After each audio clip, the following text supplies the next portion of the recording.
கன்னிராசிக்காரர்களை பொறுத்தவரைக்கும் இந்த தடவை என்ன பார்ப்பீங்க? நெறைய மான் பார்ப்பீங்க. அத தாண்டி நீங்க கோச்சுக்காதீங்க. நெறைய குரங்கு பார்ப்பீங்க இந்த தடவ. நெறைய பேருக்கு கன்னிராசிக்காரங்க உங்க வீட்ல வரும். இல்ல நீங்க பார்ப்பீங்க. நீங்க போற இடத்துல இருக்கும். கோவில்ல நீங்க போகும்போது திடீர்னு குரங்கு தெரியும்.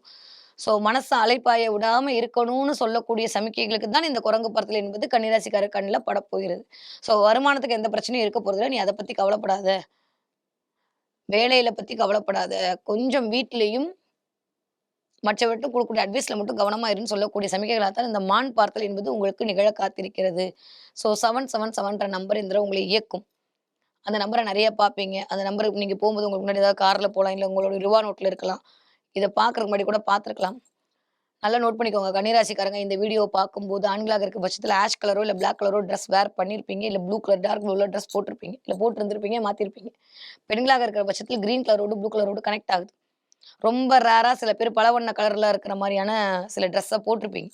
அப்படி போட்டிருக்கீங்க அப்படின்னா, நான் சொன்ன அத்தன விஷயம் உங்களுக்கு நடக்க போகுதுன்னு அர்த்தம்.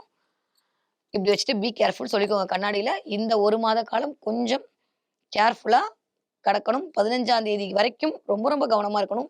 ஆஃப்டர் 15க்கு மேல செலவுகள் அதிகரிக்கக்கூடிய காலமா இருக்கு. அதுல மட்டும் கொஞ்சம் கவனமா இருங்க.